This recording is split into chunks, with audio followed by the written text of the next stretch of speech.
Nadeshot is up there with some of the biggest personalities in all of the gaming space, and when he decided to start 100 Thieves, it was a big, bold adventure that many of us Optic gaming fans were like, oh, he's creating a rival to Optic. Let's see how this goes. And many years later, here we are. He successfully did it. But the problem is that 100 Thieves is not really in a great spot right now. And the fact that he went on 2 separate podcasts for over 4 total hours, or like close to 4 hours of total commentary on the state of 100 Thieves and the state of esports, yeah, we're going to talk about it. And while he deserves a ton of credit for building the brand up to this point, as he admits himself, the direction of 100 Thieves going forward is not going to be under his control. So let's go back. I have always compared 100 Thieves to Barstool for a myriad of reasons, and I'm glad that publicly Nadeshot and crew are now talking about how that was an intent to a certain extent. They had the creators, they had the gaming side. Barstool, for me, I went to college from 2012 to 2016, right when Barstool was taking off, right whenever iFunny was dominating college. Yik Yak was in its prime. Oh man, you guys missed out. But Barstool was the popular thing. If you were a girl, you wanted to be featured on one of the Barstool accounts. If you were a dude, you wanted to be a part of Barstool and get involved with the parties and everything that was involved there. It was kind of frat bro culture, but taken to an online setting, and one that would transfer across universities, because you had Barstool Ohio State versus Barstool Michigan and Barstool Penn State, and then you had the bigger names with Dave Portnoy leading the entire helm. It was okay, I can clearly see a way where Nadeshot becomes this guy that leads 100 Thieves and these creators and the esports programs and everything there into this next generation. It becomes just as big as Barstool is, given the influence that he already has. He then got money from Dan Gilbert, and it was yeah, they started off incredibly well. But now when you have Nadeshot publicly saying that esports is the only future for them, and that the creators side is a little bit more iffy, you start to wonder what the hell happened. And by his own admission in the Colin and Samir show, basically they didn't have the right mix of creators, or at least the creators that they brought in weren't blending well with 100 Thieves. So he started bringing on people like Jack and Valkyrie and Noah J456. But at that time, everybody was spending so much money. It's oh, we got to pay them. We got to get them money. But in all actuality, it's really hard to cut into their community and bring them over here. It's you can't just transplant. Yeah. It doesn't happen as seamlessly as you would think. A lot of value does not end up accruing back to 100 Thieves. It kind of just stays with the creator.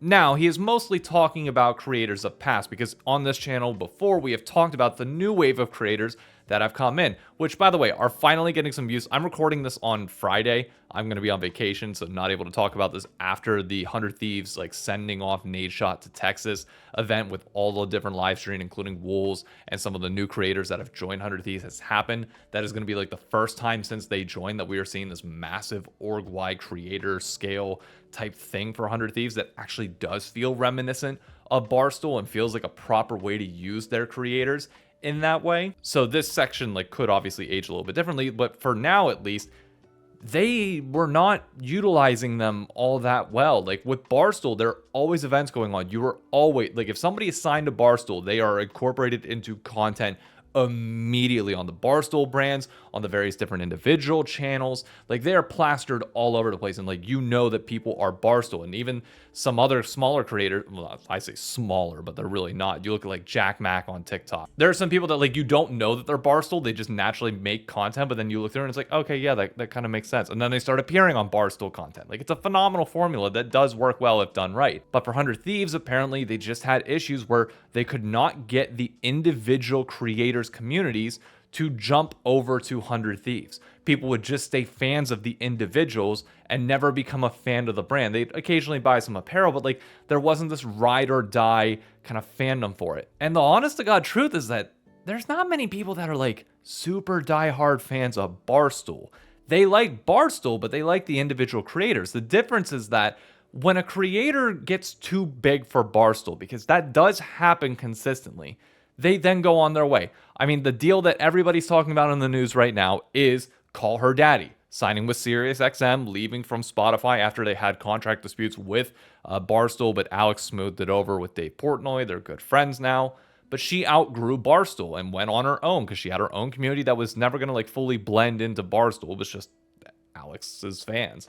That happens with esports orgs as well. There are creators that realistically do outgrow it, but the two that technically would be Valkyrae and Courage. But both of them joined as co-owners of 100 Thieves. But I'll be honest with you, I don't know if their brands, even as co-owners, like fully blend over. Jax, I will definitely say yes, a little bit more. I think like your 100 Thieves fans of like esports and the crossover there definitely do blend a little bit with Jax following, at least a little bit more so than Valkyrae's. I get the perception that like if she left 100 Thieves right now, like very, very few of them would give really all that much of a shit about 100 Thieves and like stay with it, barring like some of the residual creators that Valkyrae still creates content with. But what Barstool does better than anybody, as they noted in the show, is Dave Portnoy is just a mecca of identifying good talent and being able to give the right people opportunities and identify up and coming creators that you're basically using Barstool to give them a chance. And as they grow, Barstool grows as well. And Barstool basically becomes this talent agency that just pumps out creators like it's nothing. And when you have Nadeshot talking about how, yeah, they did this exact same thing with JHB, like they recognized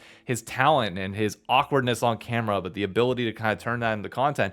But then when JHB didn't want to be in front of the camera, they were like, oh, bro, what are you doing? It's like, no, you can't have that philosophy. That's where the biggest problem of 100 Thieves trying to be Barstool came in. It's like, that's fine. You have to be willing to bring in the next creator immediately. The second that you see JHB taking a step back and wanting to kind of be off camera a little bit more, you have to bring in somebody that will be on camera and that will fill that slot and give another creator an upcoming chance, but they need to be plastered all throughout 100 Thieves content. But according to Nadeshot, all that's irrelevant anyways, as the future for them is esports, which contradicts this like Nadeshot send-off event.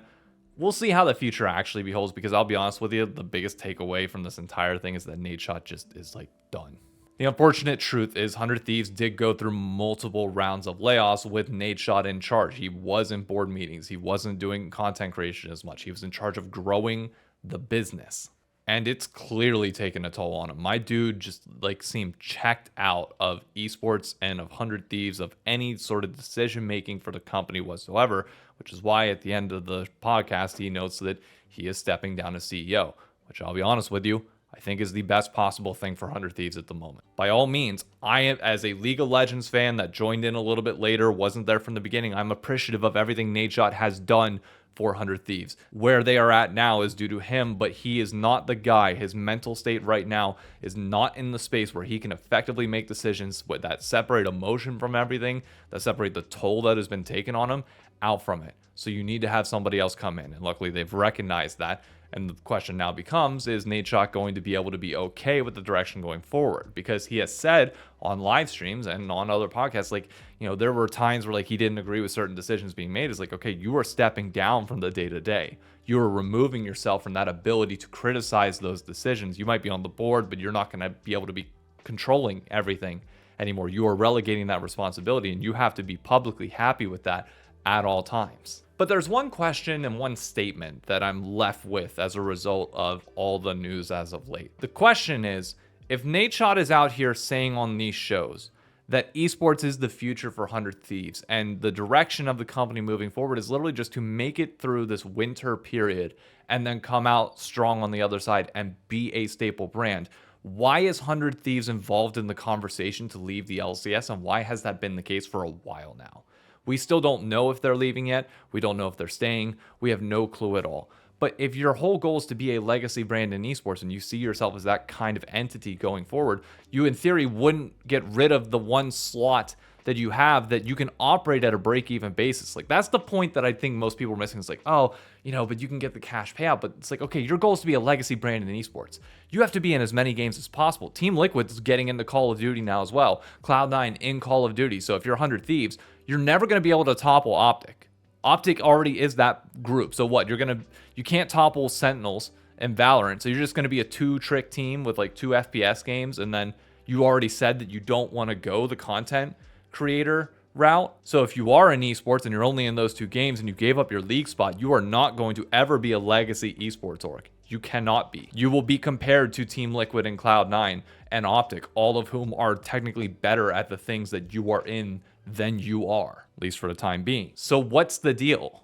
Are we, like, you should in theory be staying then. This should be confirmation that you are not leaving the LCS, but I don't get that perception and nobody's confirming anything. So I'm just left here in limbo, like, what? I'm so confused. But that's like the general state of 100 Thieves, it feels as of late, where it's like nobody really knows what the clear directive of this brand is going forward.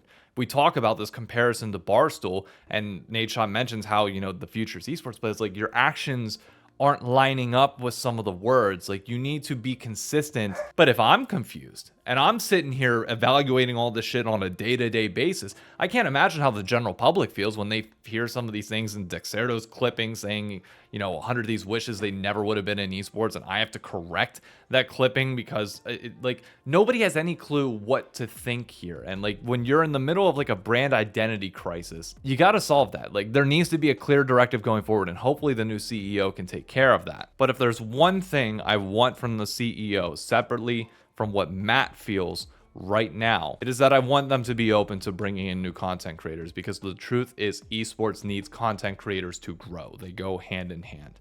And when Nadeshot said this on the show, I'm not going to lie to you, I got a little bit annoyed. I'm still trying to quantify in my head and materialize like why it makes sense for creators to join organizations in the first place. Yeah, I'm flattered that it would be like a kid's dream to join 100 Thieves, but it's like, what can you do for us to help bring all this together? But I want to explain why I would want to join 100 Thieves, outside of the obvious bias that people know of. I see myself as an upcoming content creator. By the time this video is being put out, I'm on track to have my first week on YouTube where each of my videos gets over 1,000 views. On TikTok, I've averaged almost 500K average viewers in the last week per month. I'm like, my numbers are decently good for a small creator. But there are always going to be content creators that do focus on themselves individually and want to see themselves grow. And that is a portion of it. Like, obviously I want to see my numbers grow. And like, if I were to join 100 Thieves, it would give me access to a network of people, of creators that would in theory push my content forward and help me grow as an individual.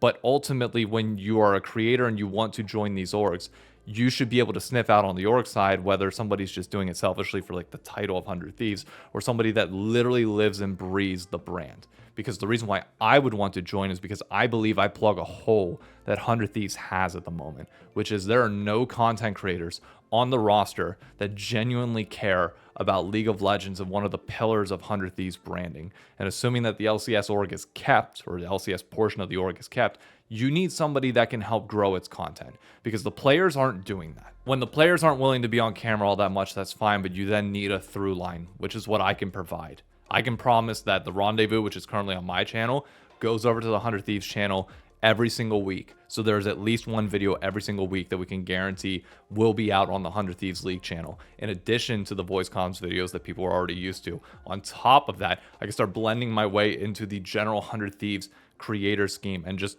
inform the general audience a little bit about League of Legends while still being social on other things, because I'm a fairly athletic person. I know music, I know social media, I know general trends. Like, I'm a social person that I can sit here and have a conversation with anybody about anything and try to expand the reach of the league program while also expanding 100 Thieves, because my goal in joining 100 Thieves would be to make sure that we fill up Madison Square Garden with 20,000 fans that are 98% 100T and 2% Cloud9 and TL. I want our fans literally fighting for those tickets. And it takes time to grow something like that, but that is what I want. Put it this way, I could have 1 million subscribers on YouTube right now, have that be my sole form of income, and it would not mean as much to me as just being able to fill out that stadium with 100 Thieves fans would.